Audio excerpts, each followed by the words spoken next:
सीधे हमारे सहयोगी लगातार जो ग्राउंड जीरो से जुड़े हुए हैं वहां के बरहेट आपको हम लिए चलेंगे। और बरहेट इसलिए जाना जरूरी है क्योंकि हाई प्रोफाइल सीट है। यह हाई प्रोफाइल सीट इसलिए क्योंकि हेमंत सोरेन, और देखिए सोरेन परिवार के 4 सदस्य इस बार कहीं ना कहीं अपनी साख के लिए भी, कोई बढ़ाने के लिए तो कोई उसे बरकरार रखने के लिए इस बार दमखम लगाता नजर आया।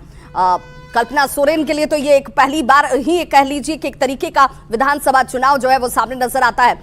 अविनाश जरा तस्वीर दिखाते हुए, ये हाई प्रोफाइल सीट जिस पर झारखंड ही नहीं पूरे देश की निगाह होगी, एक बड़ा मैसेज यहां से जाएगा।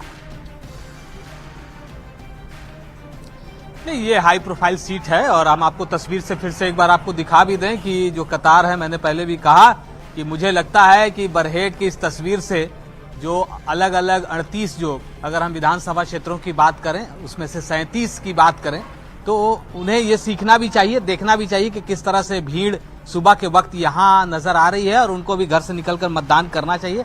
जहां तक हेमंत सोरेन की सीट को लेकर बात है तो यहाँ बीजेपी के ग्लैमियल हेम्ब्रम भी हैं, वो चुनाव लड़ रहे हैं। और इसके साथ साथ संथाल परगना में अगर आप बात करें, जो सोरेन परिवार के 4 सदस्यों के चुनाव लड़ने की बात हो रही है, तो सिर्फ कल्पना सोरेन को छोड़ दें जो गांडे सीट से चुनाव लड़ रही है, इसके अलावा अगर 3 की बात करें, चाहे वो हेमंत सोरेन बरहेट से चुनाव लड़ रहे हों, अगर हम उनके भाई जो हैं बसंत सोरेन वो दुमका से चुनाव लड़ रहे हैं, और उनकी जो बड़ी भाभी हैं सीता सोरेन वो जामताड़ा से चुनाव लड़ रही हैं, तो ये जो 3 लोग हैं ये संथाल परगना के क्षेत्र से ही हैं।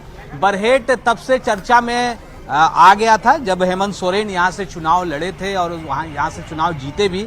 दूसरी बार जब वो चुनाव लड़े दुमका से और बरहेट से, दोनों सीट से जीते, उन्होंने दुमका सीट छोड़ दी थी और उपचुनाव हुआ था। इसके बाद बसंत सोरेन वहां से चुनाव जीते थे। इसलिए ये महत्वपूर्ण भी हो जाता है कि पहली पसंद जो है वो कहीं ना कहीं हेमंत सोरेन के लिए बरहेट हो गई है। यहाँ बहुत सारे लोग भी आए हुए हैं, उनसे भी जान। दादा, कहाँ से आप आए हैं? बंगाल से। बंगाल से। वहाँ क्या काम करने जाते हैं? जी हाँ। से बात कर लीजिए। आज कल ही आ गए थे कि आज आए? कल आए। कल आ गए थे वोट के लिए। वोट के लिए। आप कहाँ से आए दादा? कहीं बाहर से आए हैं आप? नहीं, बाहर से नहीं, लोकल। लोकल बाहर से आप लोग भी कोई आया है और वोट करने के लिए? देखिए, कुछ लोग जो है रोजगार के लिए भी जाते हैं बाहर, और वो लोग सभी लोग यहाँ जुटे हुए हैं और जो भीड़ है वो लगातार बढ़ती भी चली जा रही है। क्या दादा, इस बार कोई नया रिकॉर्ड आप लोग करेंगे? देख रहे हैं इतनी भीड़ है। देखिए, पब्लिक के ऊपर है। हाँ, हम लोग कौन सी बोलेगा, हम लोग तो वोटिंग परसेंटेज की बात करें। हाँ, परसेंटेज हम लोग का लगभग 1%।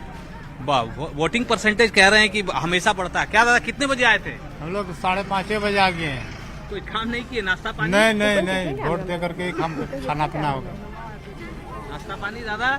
नाश्ता पानी नहीं हुआ है, पैदल ही आए हैं घर से? पैदल आए। अच्छा, तो ये देख रहे हैं इतनी भीड़, ये हर बार आप लोगों का रहता है? हाँ, हर बार ऐसे ही भीड़ रहता है। ऐसे ही भीड़ आती है। देखिए बिल्कुल, तो कोई 5 बजे से, कोई सुबह के 5:30 बजे से ही कतारों में खड़ा है। और देखिए, बरहेट की जनता को ये ठंड का मौसम है, बहानेबाजी नहीं चलेगी। दूसरी जगहों से जहां पर कतारें छोटी नजर आती हैं या लोगों की संख्या कम नजर आती है, उन्हें बरहेट की इन तस्वीरों को जरूर देखना चाहिए, जहां पर लोगों ने कहा कि भाई ठंड का मौसम है, ठंड लगेगी।